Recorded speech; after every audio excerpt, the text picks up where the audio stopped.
How to break the streak on Snapchat?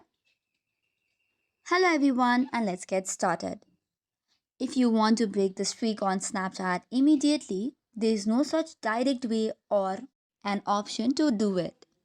But if you want to remove such streaks, you can stop sending and opening snaps with the friend you have streak with. Streaks are maintained by consistency exchanging snaps for a specific number of consecutive days. So if you stop sending or opening snaps with the friend, it will automatically break the streak.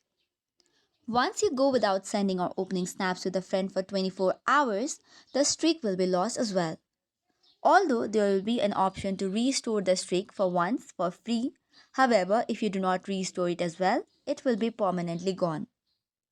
Likewise, there is no such specific action required to remove the streak manually. Just refrain from continuing the streak and it will naturally disappear. However, if you want to remove it immediately, the only option would be manage your friendship. Go to any of the conversation, go to its username or long press it and go to manage friendship. Now from this list of options you can either block the friend, report the friend or remove the friend. So these are also the ways by which you can disregard with their streaks and unfriend them as well. So that is all for today's video. For more such contents, do not forget to hit the like and subscribe button. Thank you and keep watching.